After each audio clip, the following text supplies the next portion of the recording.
Hello, everyone, and welcome to another episode of Comics and Kaijus. It is episode 13, people.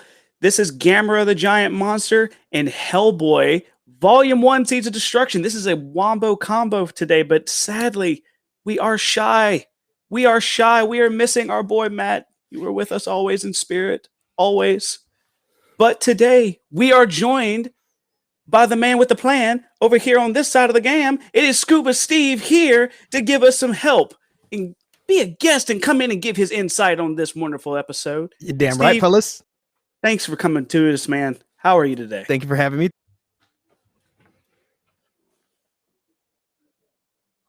You good there, Steve? I think we got some connection issues, my man. Did I glitch You out a good? bit? I think I Yeah, glitched out a you bit. good? Oh, I guess. Yeah, should be. Hold on, let me We're double already check. off to a rocky start. Look, it's live. You got to deal with the stuff that happens live. You know, Hey, you it got to roll happens, with it. man. Yeah, Steve I'm at at red. That's Ooh, weird. no. I shouldn't be at red. Gotta stop downloading all that stuff in the background, Steve. You know, it's all. It is Cameron, the my man. weekend. Yeah, Cameron, my man. How we Yo. doing today? Doing good? Doing all right. Doing pretty good. Vibing. Nice. Well, I say, boys, let's get into the nitty gritty of this bad boy. We're talking about Gamera, the Giant Monster. Movie 1965 came out, and I would argue to say that this is probably, once again, another sort of attempt to strike lightning the same way Gojira did in 54. Mhm. It's basically set up the exact same way. It's the craft of the movie is nearly the same. We have just about almost the same exact premise, and the film honestly looks fairly similar, even though it's almost a 10. Well, actually, it is a 10-year gap. But I gotta ask here, Cameron, you got any insight here for me on the production of this bad boy? Well, the studio Dai, they're the rival company to Toho. They've been back and forth many years, and they're like, "Fuck it, let's shoot our shot with our own kaiju film." It's obviously the similarities. You can't not talk about them. Both black and white, Gojira and Gamera, black and white. Both try to be serious, but Gamera falls a little short. It takes itself too seriously, and it doesn't really know what it wants to be. The effects are great. I think the atmosphere is beautiful. All the effects look perfect. The suit, it helps that it's in black and white, so it hides any imperfections. The suit looks great. It's a cool little design. Plus, it's also very interesting to see a giant turtle as a monster. A little weird, but it immediately becomes a classic monster because of all the weird abilities that he has. You have, like, he flies. He breathes, I think it's plasma is what they call it, like a concentrated form of plasma. Yeah, so weird monster, weird movie, takes itself very seriously. Overall, just a weird time. Just a weird time. It's a little weird experience. Yeah. Well, Steve, how about you, my man? I mean, have you had much experience with Gamera, the Giant Monster? This was my first Gamera film. Like, I knew who Gamera was. You know, my son was for a little bit of time. He was obsessed with kaiju, so it was always, you know, Godzilla this and, you know, Gamera this and King Kong this. And I'm like, okay, cool. Like, I get it. I've seen, you know, Godzilla and King Kong, of course. Like, when I was a kid, you know, in elementary school, we had these books that were in the library, and they were all like the old school movie monsters. And they had a book on Godzilla, they had a book on King Kong, and I would constantly check those books out. And I remember the cover, and when I said I would do this, I was thinking, I was like, man, I remember I always used to check those books out because I just loved, you know, and basically it was just the movie, but in book form, you know, with pictures and stuff from the movies and stuff. So, you know, it's been something that I have, you know, been interested in, you know, pretty much since I was a kid, you know, because who doesn't love giant monster movies, you know, where they're coming and destroying stuff. But Gamera, this was my first time actually sitting down and watching a movie all the way through. And, you know, it's very cheesy, but of course, you know, it's back in the 60s. So you really can't expect much from the special effects, but I think they did a good job. And, you know, the black and white, definitely did cover a lot of the imperfections.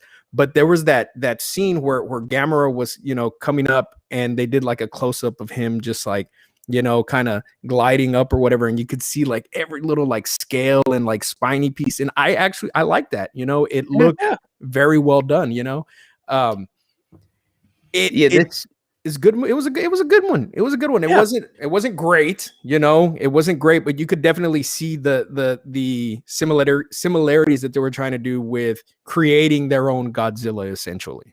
Yeah, me and Cameron actually discussed that this was both of our first real experience with Gamera. I mean, we knew who he was. Yeah. We knew who Gamera was as a kaiju, how he impacted the kaiju community, and how a lot of the fans really say that his later films is where Gamera really picked his speed up and found who he wanted to be, what he was trying to be as a kaiju. Cameron, can you go a little more detail that for me and kind of explain that a little bit? Well, let's just start by saying this film is in the peak of the Godzilla films. It's not like it's back in the 50s. Godzilla train's already going, and they're at full speed. So they had a lot to go against. And I think they did pretty damn well. But as the Gamera series went on in the Showa era, it was very much geared towards kids. And that's what made Gamera for a lot of people. A lot of people like that version of Gamera, the really campy, cheesy, turtle doing backflips and stuff. Like, that's pretty funny. But then you also have the Heisei era, which to a lot of kaiju fans are probably some of the best kaiju films ever made. And I've never seen them. I'm really excited to hopefully talk about them at some point. Gamera and Godzilla, they both did the same thing. They were sort of serious at the beginning. They went to really cheesy kiddie territory and then went back to serious and became really cool again. And then the Millennium series, because Gamera doesn't have as many films as Godzilla does, but they each had a film in the Showa series, the Heisei series, and the Millennium era. I feel like Godzilla really, everyone, I guess you would say, and we've had this discussion before, that Godzilla's golden era is considered the Showa era. Everyone considers that his golden days. Yeah, a lot of hardcore older fans believe that the Showa era is like the best version of Godzilla. That's just a personal opinion thing. It's like a generation by generation opinion. A lot of the older Godzilla fans that grew up with those older Godzilla films think those are the best ones. And then there's people like you who think the Heisei series is like the best. And then there's me where I really enjoyed the Millennium era. Do I think it's the best? That's debatable. It's interesting to see that like Godzilla is considered, you have those 3 generations of Godzilla, 3 generations of films that have come through. And then Gamera, runs fairly parallel with Godzilla as far as going through the line. It has a Showa, Heisei, a Millennial, and a lot of people consider Godzilla's older stuff to be his peak stuff, peak Godzilla. And then not only that, but box office reflects that as well. Mm-hmm. But once again, it is subjective, it is opinionative, so you can completely have your own opinion on that, and you can completely think the Showa and Heisei era suck, and you love the Millennial and the new stuff, and that's okay. But it's funny that as far as Gamera goes, it seems like a majority of the fan base agrees that the Heisei era is his peak. That's where he really found his stride in comparison to where Godzilla kind of found his stride near the beginning and really rode it through. And it's not really that like the newer Godzilla films that came out in the Millennial series are bad per se, but they are not as what the old ones were. And just a quick catch up. I do see we have some chats we have been missing, and their mic with Dark Side Paranormal Society. Corpus Christi should investigate if there really is Godzilla buried somewhere. I hate you. I was going to say that's got to be something shot at Steve here. Steve, are you a spooky detective, my guy? I am. You did not know? I did not know you were a spooky detective. I am a spooky detective. I am one of the lead investigators for Dark Side Paranormal Society. That is amazing. Yeah. That is amazing. Yeah. I am a huge fan of paranormal investigations. I've always wanted to do that kind of stuff, but I've never known where to go. I have a little EMF detector I bought a while back because I thought my old gas station I worked at was haunted, and I'd use it around there. It's something I've always been super interested in. I'm gonna have to hit you up a little bit with definitely. that after the show. Do That's it. awesome. Yeah, And also Interweave Kaiju. Hello, my friend, and welcome to the show. I hope you're enjoying the content we've given you so far. We got a lot more to go. So moving forward with this, how about you, Steve? Do you have a particular era of Godzilla that you enjoy? Do you like the older stuff, or are you more of the I newer like the age older stuff? stuff. You know what I mean? I love the older stuff because, like I said, you know, I'm a lot older than you guys. You know what I mean? I'm probably old enough to be your dads, you know? So I like the older stuff. I mean, but that's just because that is what was available when I was a kid. You know, you know, when I was a teenager, I really wasn't focused on, you know, what Godzilla movies coming out or anything like that. I had other things on my mind, you know what I mean? So I really didn't watch films, you know, kaiju films in that time, you know, in that time frame. So when I was a kid, though, all the old school Godzilla movies, you know what I mean, the originals, those were what my impression of Godzilla was, you know. Agreed. So for me, I love the old stuff, you know, See, and me and Cameron have had this conversation. Like, see, I may look young. I know I look young. I'm 28. My dad was the one who pretty much raised me old school with that. He was a sci-fi fanatic. yeah, So for me, old school Godzilla was what I knew and grew up on. Granted, yep. the Heisei era stuff in the 90s and the 2000s were coming out. I was still watching the old stuff. Yep. Because it was so classic. It was such a hard thing to beat. But then, like with Gamera, his older stuff, even as a kid, I just kind of was like, ugh. Well, yeah, because really it's very cringe worthy. You know what I mean? Yeah. Like you watch it and you're like, ooh, like it's a bit stout. the acting was like horrible. You know what I mean? Yeah. And really he didn't find his stride. You know what I mean? Was he a bad guy? Was he the guardian of Earth? We didn't know. We didn't know what his motivations were until later films. You know what I mean? And which is with all kaijus, of course, you know, as the writers change and stuff, we're gonna get different, you know, opinions on what, you know, why this monster's here or whatever. But I mean, it's just a weird movie. That's all I can say. It's a weird movie. And that's the good thing about, like, with Godzilla and its films. Its later era films, you could see where Godzilla, through the Showa era, evolved into being that guardian. He went from the very beginning with Gojira. The movie was based on showing Godzilla as being a allegory for, you know, nuclear war and a allegory for the bombings, and him being more of a symbolic thing instead of just, ooh, giant monster go burr. It's more, he has symbolism behind him. That's why the original Gojira film is way more regarded than its American predecessor when it came through as King of the Monsters, because it took a lot of that symbolism out just to make it that mindless Godzilla film of being a monster movie. But then as the films go on in the Showa series, you see Godzilla evolve into this creature, evolve into this guardian. And just like Cameron and I have discussed in the past, he becomes that guardian and becomes more campy than he is, you know, devastating. But well, you got to think audience. Well, the audience was huge. But you got to remember too, with Gojira, the audience was mainly based towards the Japanese.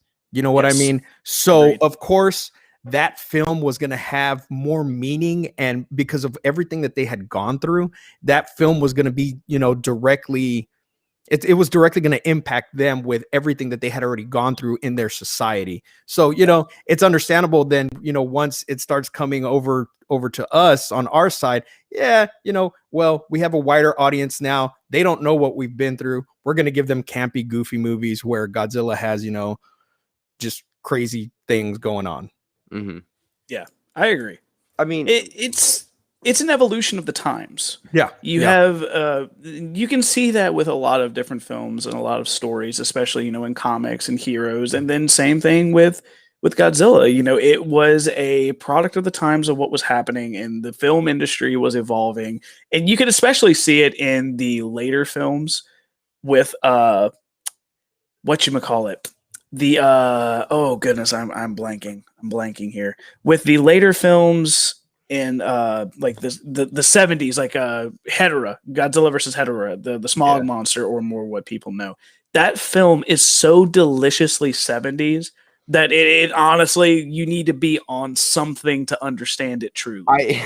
Yeah. The other day, I watched that. I got really high and I watched that, and I was like, even when you're high, I was like, what the fuck, man? But you can't say that score just isn't fucking schmoovin'. It is just so weird. schmoovin'. It's a great score. But to kind of get ourselves back on track of Gamera, the film. Well, I honestly want to dive into Gamera more, but it's honestly the best way I could describe Gamera is, I don't know of a character that has had more appearances on Mystery Science Theater 3000 than Gamera has, and that says something. Yes. It's goofy. Gamera is just goofy. The early Gamera is just fucking weird. He's a nerd. It's lovable. There's something so charming about seeing a giant fire-breathing flying turtle doing backflips, fighting against a giant monster that has a sword as a face. It just Gamera's villains, honestly, like, I know everyone knows Godzilla's villains, and some of them sometimes can outshine the main antagonist. The antagonist can sometimes outshine your protagonist. For example, look at Star Wars. Boba Fett, Darth Vader have absolutely lived on way beyond what they were intended to be. They're not supposed to be bad guys. You're not supposed to like the bad guys. I mean, Boba Fett was a background character. Like, half the movie, he just stood there. He didn't do nothing.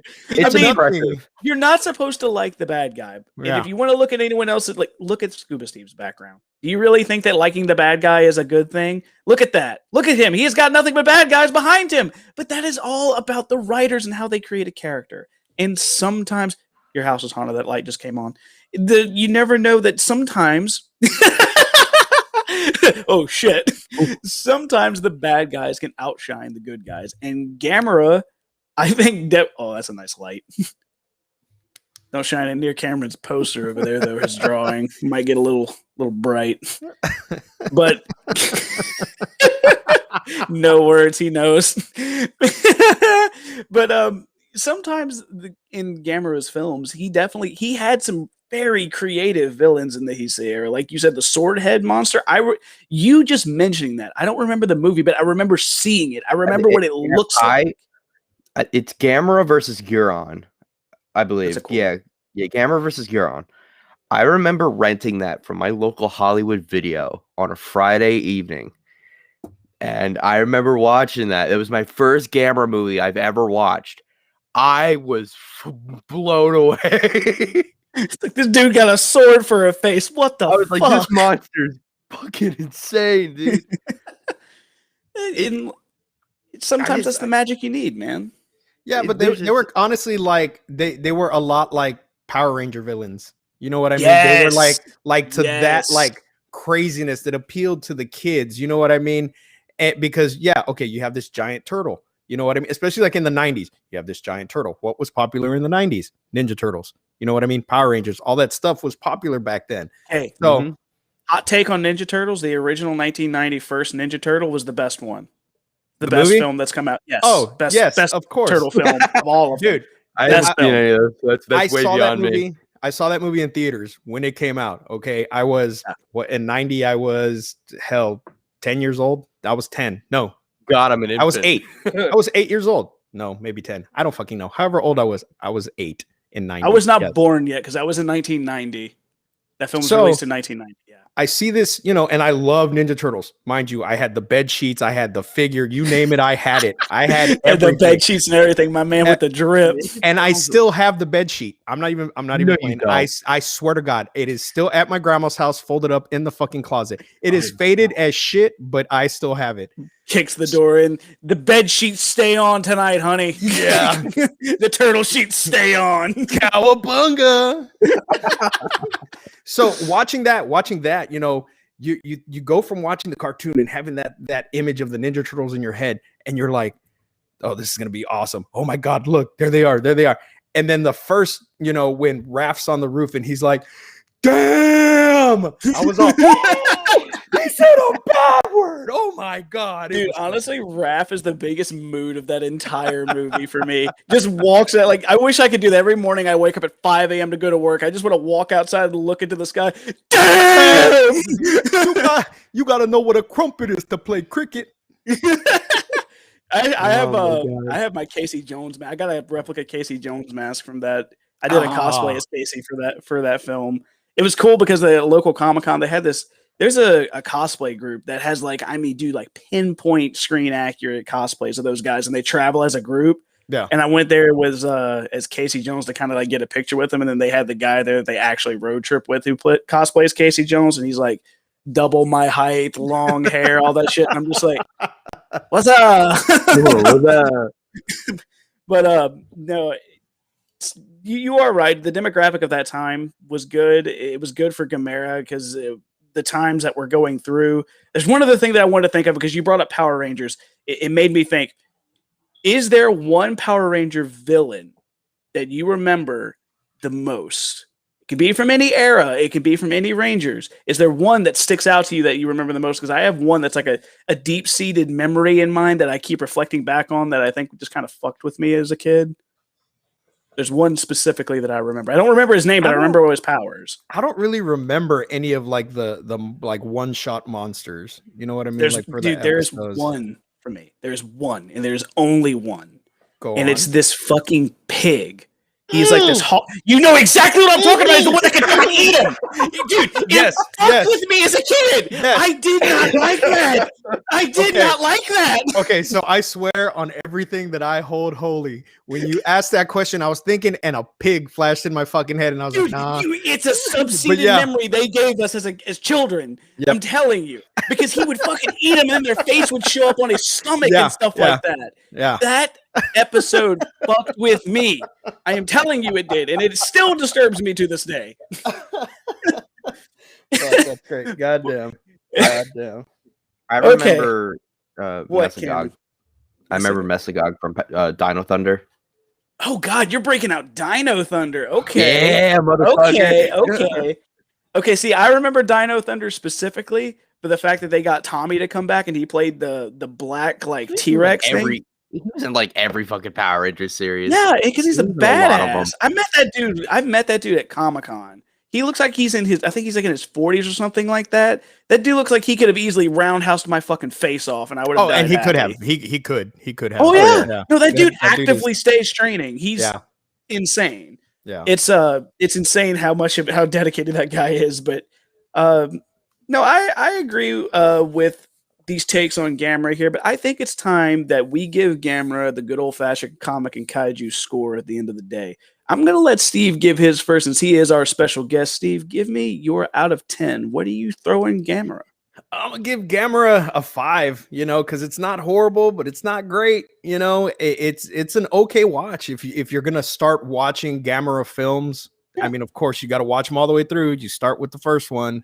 And so, it's a 5. It's a solid 5 because it's not bad. It's not great. It's got some good parts, but it's got some really horrible parts too. So I give that's a fair score. That is a honest to God fair score. Cameron, what you giving it, man? I'm gonna have to agree with Steve. 5. It doesn't see Gamera, the first film. It doesn't know what it wants to be. Because it tries to take itself seriously, yet it includes that kid Toshio, and he annoys the fucking hell out of me. Because they want to try and gear it towards kids, but they also want to make it be a serious, dark film, and it just doesn't work with a giant flying turtle that breathes fire. Well, it flops. You know what I mean? And it goes from scene to scene. I'm like, It's very confusing. It feels confusing. I just kind of have to give it a 5 because it doesn't have the campy charm yet, like the later Gamera, like Showa Gameras, and it's not as badass and awesome like the Heisei Gamera. That's a fair rating of 5. And if I'm coming back to myself, I'm honestly going to probably give it the same. It's not the fact that Gamera is inherently bad. I do not think as a character he is a bad design. I do not think the film in itself is bad, but I can tell that the directors and the writers, they don't know where to go. They have an idea, but they don't know the direction of where to take it. Yeah, if anything, I think the design of Gamera is great. I think it's great, unique design. Godzilla hasn't done anything like that before. It's kind of fresh to see. it sticks. Everyone remembers Gamera. They're like, oh yeah, the giant turtle that flies. I'm like, yeah, Gamera. Gamera. It's you say Gamera, people go, oh yeah, that, and they've never seen a Gamera movie. Yep. It's something happened throughout history that made Gamera stick to a lot of people. Was it this film? Maybe not. Was it the Heisei or the Showa series? Who knows? Something happened that made Gamera stick to a lot of people. Yeah, and who knows? We might jump back to Gamera later down the line, and we might jump all the other stuff. Who knows? I would love to talk about the Showa Gamera and then the Heisei Gamera films. I think that'd be a great topic to talk about. I definitely think so. I think it'd be nice to see Gamera's evolution through these films instead of giving it the one shot that we're giving it not being the best one shot. But it would be nice to be able to see his evolution through the films, and it'll be something we can come back to later for sure. Mm-hmm. But unanimous 5 for Gamera. Comics and Kaiju stamp of 5 is going to Gamera, and we are going to move on to our comic portion, which Matt would usually be handling, but I think we're gonna have to pick up. All 3 of us, our combined forces, are gonna have to handle the amount of power that Matt would hold in this situation. So today we are going to be speaking of probably one of the most famous Dark Horse comics of all time, probably one of the most famous Dark Horse characters of all time, which that of being Hellboy. We read the Hellboy Volume 1 Seeds of Destruction. And usually what we would do in the situation with the comics and kaiju portion is when we get to our comics, we have a deep dive and break down the comic bit by bit. But with, I think, this being one of the more famous ones, which has multiple adaptations as far as cartoons, comics, and feature films starring Ron Perlman, I think it'd be a fun little way for us to kind of go through and let's kind of talk about both the film and the comic and see how close these two came to touching tips and see how much they interweaved. And let's see how we all agree on, do we think the comic is better or do we think the movie is better? So as far as the comic goes, the beginning is almost completely identical in almost every way. It's fairly similar. There's not very many differences in it. The storytelling is relatively the same. The aging, the casting, everything is the same. The only person I didn't see, which is Cameron's favorite character, which is Nazi monocle guy, which strictly just because he has a swastika as a monocle. That's fucking. I still can't get over that. I cannot get over that. They really drive home that they're Nazis, and they're like, "What can we do to make them like actual Nazis? Give that bastard a monocle. Give him a monocle. I'm in. Give him a fucking monocle. I see a monocle. I'm in. Done. He the film really plays a little bit more with I really wish, like, I gotta say, one of the main differences that I can see is like that I think of immediately when I'm looking at, I'm kind of just like looking at stills of the comic here on the side is when Rasputin first tries to open up the portal. I wish he would have had that like dope ass like Nazi cloak on instead of just like a black cloak, because it would have really driven home the fact that this dude is willing to do whatever. He's crazy. He's got like a swastika, a pentagram, a gargoyle on top of it, and it's like, okay, guy. There's something. I don't know what it is. There's something so like interesting about really like sci-fi, like futuristic Nazi characters in like media. Like look at Wolfenstein, and then you look at Hellboy. I don't know. There's something about it. It's like, yeah, let's see some like evil Nazi scientists doing some creepy shit. I like that.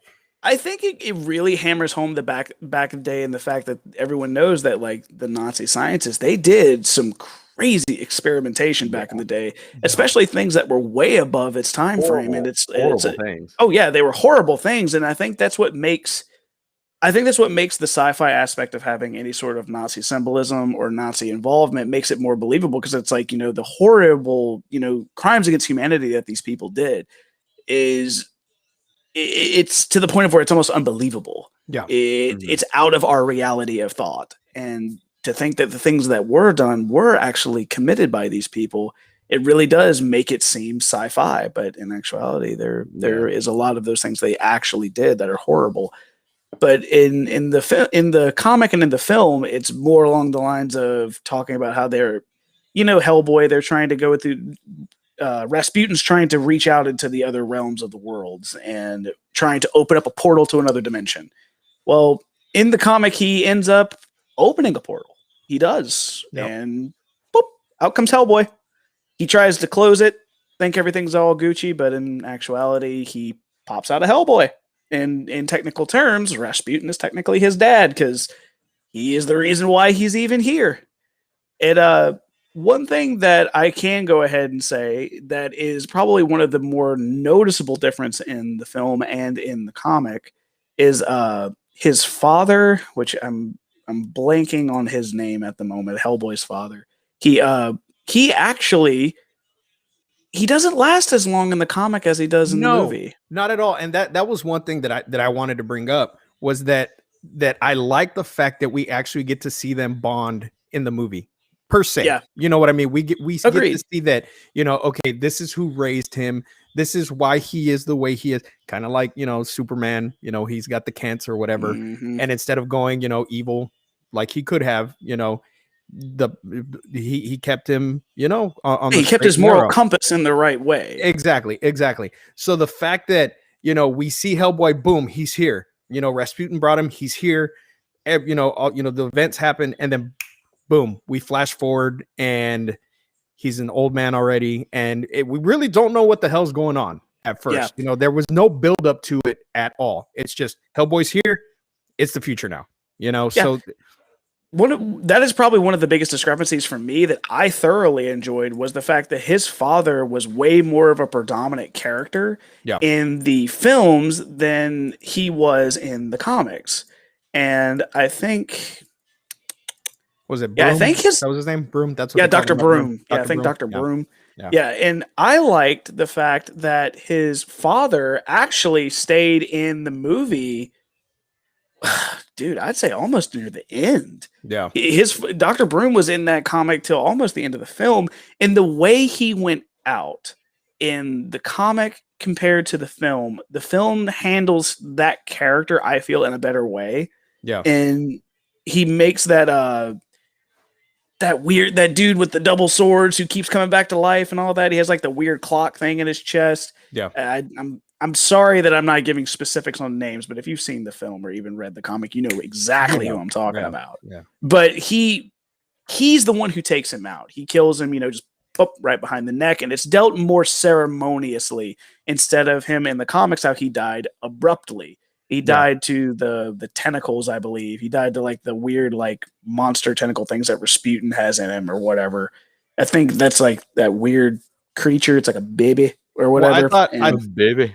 Yeah, because he sees the frogs or whatever and like takes off into like that dark room and then comes back and he's all like it's not the frogs. That's that was the first time we were actually like shown the frog people thing, which in the film is Sam Hain.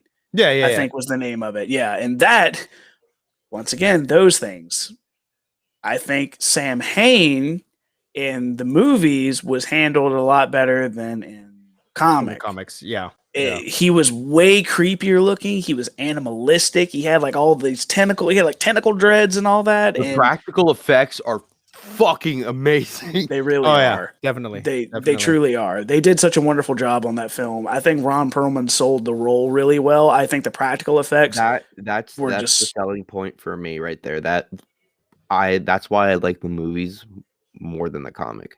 Okay, now let me ask you this: since we're talking about the movie right now, we're gonna stray. Okay. What did you think of David Harbour as Hellboy? I asked this last week. And I'm sorry. David Harbour did a good fucking job. He did. He did a great fucking job. So I didn't see the movie, but I was watching a lot of clips on YouTube when it came out.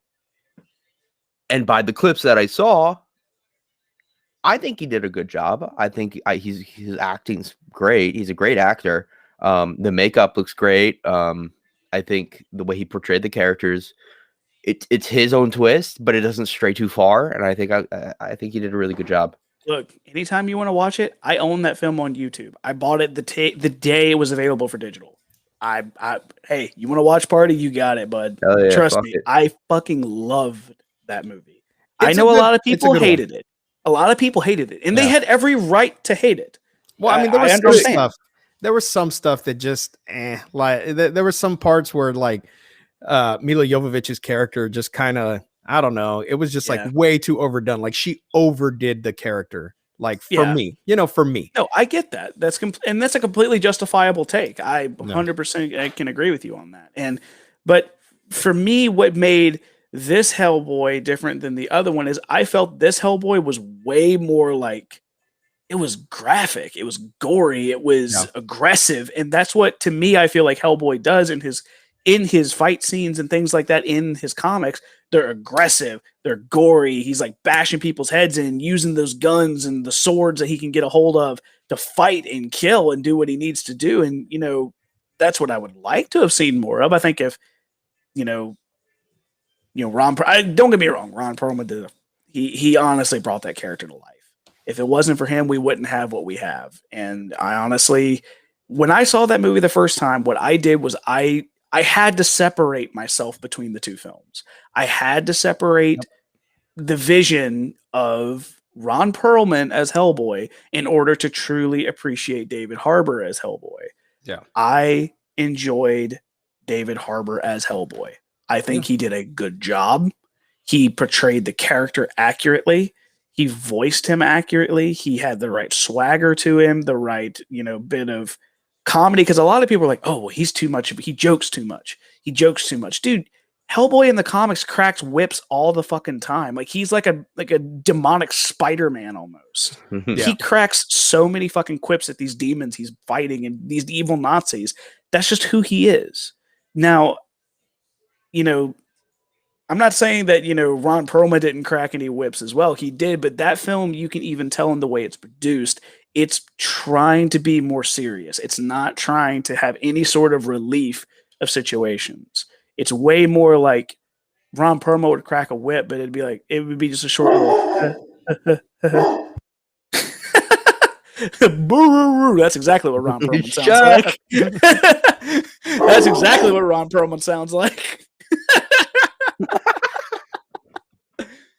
Like I can see the voicing. I can see the mouth movement of "shut the fuck up." No, I don't cuss at my puppy. Not the pup. Not the puppy. At my kids, yeah, but not the puppy. What kind of puppy? I gotta know what kind of puppy. He is a Chesapeake Bay Retriever, and then I have is that the one behind you? No, that is my English pointer that just walked by, and then my Chesapeake Bay Retrievers over here. I got two hunting dogs, and I don't hunt. Hey, nothing wrong with that.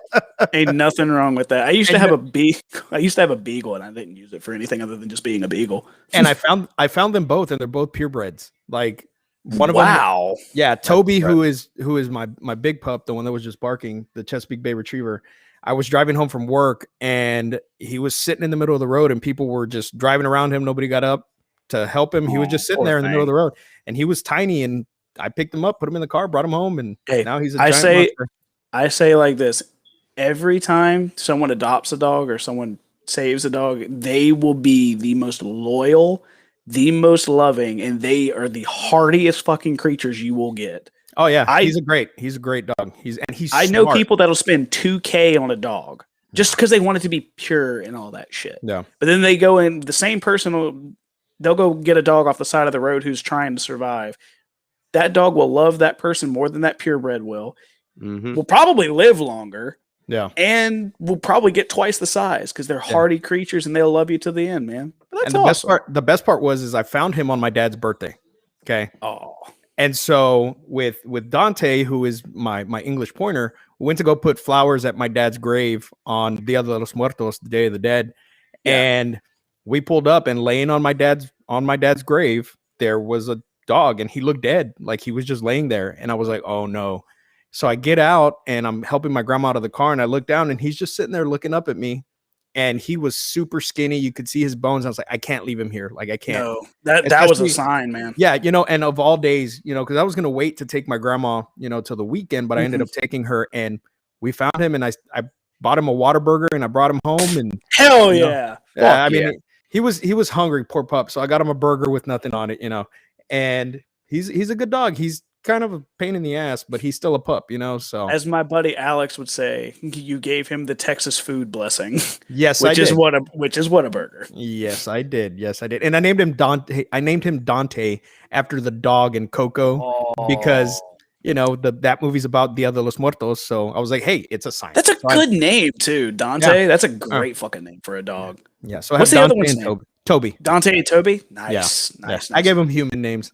You know, whatever. Ain't nothing wrong with that. They're my Ain't kids. nothing wrong with that at all. They're your babies. Yeah. But Nope. speaking of dogs, the one of the things that in the film of Hellboy, if you notice, like the Sam Hain is very much dog-esque, very Yeah. animalistic, instead of how in the comic we have the frog people, which are more amphibian. They act more amphibian, but I don't know if that would be. I wasn't sure if that might just be a costume design idea or if that was intentional to give them that difference. But out of those two, which do you prefer? I kind of was like, with the frog people. You know what I mean? It was just kind of, I mean, it's you know, it worked great in the comic, but without using CGI, how would you have pulled that off? Yeah. You know what I mean? That would have been way, I mean, and you know, it's got the comic has a very HP Lovecraft feel to it. You know, I was just going to say that. With the amphibians, with, you know, and even in the comic, you know, there's that whole page that gives a shout out to HP Lovecraft. Monster. Yeah. So I just feel like for the time, could it have been done as a practical effect? Yes, it could have, but it would have costed way too much money to do it. And they probably would have gone, you know, way over budget for, you know, just creating those, you know, frog reptilian people for, you know, for the movie. So, but I think what they did in the movie worked okay for the movie. Now, had it been a direct replication of what we got in the comic and then they changed something in the movie, I'd have been a little upset because it works really, really good in the comic, but they changed enough in the movie that it really doesn't affect that much. You know what I mean? No, yeah, absolutely. The movie's changed. I mean, the movie's changed a lot. I mean, honestly, it's a lot different than what the actual comic is. You know, absolutely. So I think it works. They both work for their respective areas. Exactly. Yeah. What about you, Cam? Same thing or what? You got a little take on that? Probably I'm gonna go with the same thing. You covered a lot of those points. I really do. I think the design of Sam Hain I love that design. It's really creepy looking. I love how animalistic it is. It's kind of like the frog in terms of like the tongue, because I think he does do it. It's been a while. He has a tongue thing, but he doesn't use it as like a full on. If I get anything wrong, please correct me. Oh, don't worry, I will. Yeah, I think Guillermo del Toro. Absolutely killed it with that film. Killed it. He was such a good choice. He was such a good choice. I like how he took inspiration from the comic. He didn't try to do like a complete copy. He took pieces of it and kind of made his own thing with it, and I thought that was great. Yeah, I think that was a smart move on his part too, because he easily could have just taken that content and completely directly translated that over to a film. But instead, he took his own twist, took his own vision, and used the comic as a base, and then turned the film into what he wanted around him. Yep. And I think that was a very smart choice on his part. Another thing that really was a big difference maker in these films that I'm kind of like going down the line and looking through that I have wrote down was Abe. Abe did not have a big part in the comics as much as he did the film. No, not at all. Not at all. Which I'm glad. That is one thing the films I think did very well, is being us getting more character out of Abe. And he's actually a really cool character, you know, very intelligent, very quippy. His suit's really badass. It's just the comic really underused him. Now, I'm sure Abe probably has a bigger role in the later comics. We'd have to read maybe like 2 more issues or 2 more volumes to see more of these characters that in the movie fleshed out a lot. Mm-hmm.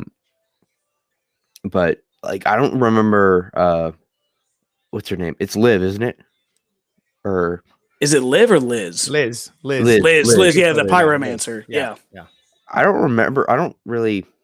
There wasn't really a lot of her in this. No, there wasn't. No. She got kidnapped, and That was it. that was That it. was it. And Yeah, I was then like, we Just wow. see- done. I was like, oh yeah, I see- know that person. Oh, she's gone. Okay. yeah, and then we see her again when Hellboy's getting his ass kicked, and it's like, oh, okay, awesome. Yeah, Yeah. that's another person that once again we really didn't get a ton of that we finally got more of in the film. Yeah. And I think that's all due a part of Del Toro actually looking and understanding, these characters are not getting fleshed out. These characters that really should be getting some sort of recognition is getting put aside. And I think him recognizing that, understanding that these characters need more attention is unbelievably smart on his part. Yeah. And it honestly gave him more to play with, you know? Yeah. I think if he would have just let it go, you know, been like, oh well, it's fine. It's whatever. No big deal. That's what the comic says. If he had been like a purist, be like, oh, it has to go directly towards the comic, then we wouldn't have had as many cool characters as we did. Yeah. Abe was dope. Another person who's not in the comic, who is in the film, is that like agent guy or whatever who's trying to go after Liz. That Hellboy gets really, mad at because she starts liking him. She thinks. Oh yeah, yeah. I can't remember that fella's name. And I know I I'm remember his name. unbelievably underutilized for this. This is a bit impromptu situation we're doing here, but he was nowhere in the comic. Yeah, he brought an interesting dynamic. There's still other volumes, you know what I mean? So they may be in volume 2 or 3, and we may get the backstory of Liz and we may get the backstory of Abe in volume 2 and volume 3. But as from what we read, and I'm just reiterating this for your viewers, you know what I mean? Because I don't want them to come on and be like, oh, you guys don't know what you're talking about. No, what we read, this is the way it goes. That's what we're talking about, because this is what we read. Volume 2, volume 3. We don't know those exist right now. We don't know what the stories are in those because we have not read those yet. Exactly. And that's 100% fact. But this so far, and I guess at the end of the day, what I'm really looking at with these films and what I'm looking like at at the differences with these, it really is. It's like Del Toro really took a very little amount of material, about that big of a book. And he took it and he sprawled it into a movie and gave us not only fleshed out character development, but he gave us a very true to the comic story at the same time, while also fleshing out characters that didn't get that spotlight in just one book. Yeah, and they're all honestly characters, quite impressive. They're all characters that we care about. You know what I mean? I can't really think of any character in that movie that was like, well, if they died, it'd be okay. You know what I mean? Because even when when Broom died, it was like, oh damn, like you felt that, and it's just like with any of the other characters in that movie, the character development was so great that if anybody in that movie was to die, you would just be like, oh damn, you know what I mean? You would feel what those characters were feeling in the movie of sadness, Yeah. And Del Toro, he's a great director, I mean, and for the style of this movie and the style of the comic, he was the perfect choice to bring Hellboy to life for us, Yeah, I agree. It was a very good choice on director. It was a very good choice on everything's part. I feel that the film did a good job of portraying this comic in a good way. And as I'm looking further into it, one of the biggest intricacies that also started coming through is the comic had a lot more of a mystery aspect to it instead of the movie being more of a kind of a straightforward action film, which I feel the film did that in a better way. It portrayed the comic in more of like a quick pace. It wanted that pacing to be fast. It wanted that pacing to, have you move forward with them and be like, hyped about the next sequence. But that's like why when they had these slower moments and the lower moments, they made sense and they were more impactful. Like Broom's death. Broom's death was not fast. It was not abrupt. It did not happen in a snap. It was something that was built up. It was something that slowly started coming together and you were like, oh shit. And all you could do was watch this old man accept his death. Yeah. And that was way more impactful.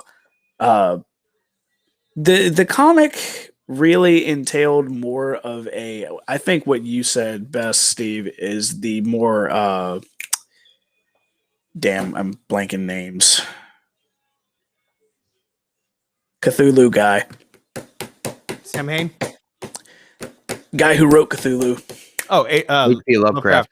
That the comic is way more of a H.P. Lovecraftian style. Yeah. The film is more superhero-esque style, and it takes a lot of that love. It keeps a good chunk of the Lovecraftian lore and feel into it, but it also takes away a lot of the excessiveness of the Lovecraftian style and replaces it with more of a superhero base where you have Hellboy feel like a superhero, and he has Abe with him who's his partner, his best bud, and then Liz starts coming in showing her power, and then it's like, oh, you have a fighting team, you have a crew, you have to fight and save the world. And instead in the film, I mean, granted the comic is fight save the world kind of esque, but it's way more Lovecraftian. It has way more of a premise towards it, and it really makes the overall film and the comic stand out in their own aspect and be able to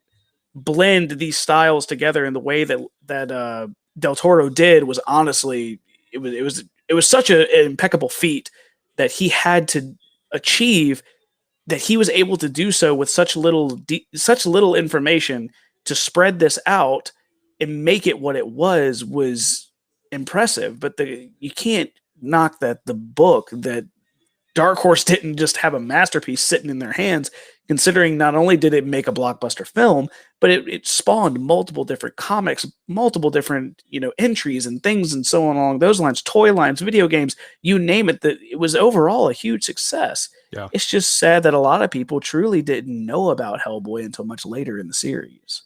Yeah. Well, I mean, he's always been one of the, I mean, because you got to think of the comics. The main two are Marvel and DC, So then when you have a small company like, Dark Horse that puts out this awesome comic, it's up to the fans to bring them up. Like Spawn, look at Spawn with Image. Spawn blew up. Image Comics was this very small comic company. They created Spawn, boom, they blew up. Same thing, same premise with Hellboy, and I think it's because people love the dark comics. I know I do. I love the dark comics, anything steampunk or horror themed or anything like that, and you get all of that in Hellboy. You get all of those aspects in there. Yeah, and I agree. I think that's one of the bigger things that's a problem with a lot of the Marvel and DC comics, that a lot of people, they turn to these third-party sources like Dark Horse, Image, and so on and so forth, because they're not shackled. And Marvel and DC are very much shackled to where they have a specific demographic, they have a specific quota they can meet with how much blood they can show, how much gore they can have, how much darkness they can truly go into. Yeah. So it really just, at the end of the day, it just boils down to what would you prefer? Would you prefer a darker story or lovable characters? And I feel that a lot of people, when they realize you can go to these other third-party comic companies, you'd realize that you can have both. Yeah. But a lot of people don't see it that way. A lot of people see either, do I want the characters I love or do I want a dark story? They don't see that you can have both in the same light. You just need to discover them. Yeah. But it also doesn't help that Marvel and DC are just absolute fucking juggernauts in the comic industry. Yeah. So, but just kind of giving a quick little recap with this comic, and the comic and the film both were incredible. I think we can all agree that they were truly something special to be had. And honestly, I was happy to the day to be able to see them exist. And I was happy to be able to know them, happy to see them, happy to reread Hellboy Volume 1. The Seeds of Destruction, I have it. I've reread it, and I reread it for this, and it's honestly, it's great. I love it. I'm going to go ahead and start throwing ratings out there, and I'm going to start with mine in all honesty, because this is truly, it's one of my top favorites, and honestly, to me, Dark Horse's crowning achievement. I'm going to toss this bad boy probably 8.5. It's great. It truly is a great story. It has great characters. I wish some of my biggest gripe, and is what we just talked about and what we reiterated, was the fact that some of these characters did not get fleshed out as much as they should have, or as much as they could have been. Yeah. And that's something I wish that could have all been done, and I think could have been done if certain aspects of the story were taken out and replaced with character development. But also, with a comic series in comparison to a film, you have a limited time. You are able to break out some things that don't exactly push the story forward, but you can also, add things that would still add to the story, which they did with the character developments and getting more additions to characters. But comic, unfortunately, is limited to that. But you are also limited to each issue, but that can spread over hundreds of issues. You have that time. Movies, you don't. So just to even I'll even give my review on the movie as well, because since we just talked about half of the damn thing, it's like, hey, 8.5 for both. I love Hellboy. 8.5 for both is easy for me. So, Steve, my man, what you got for me here on this? So here's what I have to say about this comic. Okay, I can honestly say this is the very first Hellboy comic that I've ever read. I really never picked up on the Hellboy comics, so this was the first time that I had sat down and read completely through a Hellboy comic, and I got lost in the comic. That's how good the story was. That's how good I found it. And I'm sitting there on my phone and I'm reading it, and I find my, because when I read, I kind of whisper out loud. So I'm reading it and I find myself doing the character voices out loud. So when Rasputin's talking, I'm doing, this Rasputin voice in my head while I'm reading, and it was that damn good, so I'm gonna give it, I gotta give it a 9. I mean, it was solid. Good. It pulled me in, and and the story was great. The character development was great for Hellboy, because we really didn't get much character development with anybody else. But the good thing is if you've seen the movies, you already know who these characters are. So you can pick up this comic. If you've never read a Hellboy comic, you can pick up the comic, and there's really not much character development that you need. And I guess that's what I liked about it, because yes, I've seen the movies. I know who Abe is. I don't need to know his backstory right now, even though we get that little glimpse of how he was found and whatnot. But I give it a 9. As for the movie, I wouldn't give the movie that high. The movie's great. I would give the movie probably about a 7.5, but the comic was great. I loved it. Wonderful. Cameron, my band, my dude, give me what you got. I love the art style for this comic too. I like it's very simplistic, it's very stylized. It was very pleasing to the eye. The story, it's very, I like what Steve said, you just get sucked into it, and then you're starting to read these characters using, you're giving voices to these characters. Hey, I might be 100. When I was reading it, I always read it in Ron Perlman's voice. I can't help it. I can't help it. Of course. Yeah.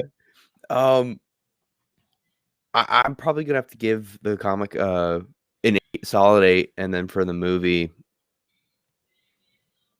probably another 8. Hey, I don't think I can really rank it lower than that, because it's very fun. It's a very fun film. Yeah, absolutely. And honestly, I love it. I love the diversity between these 3 ratings, 8 all the way till a 9.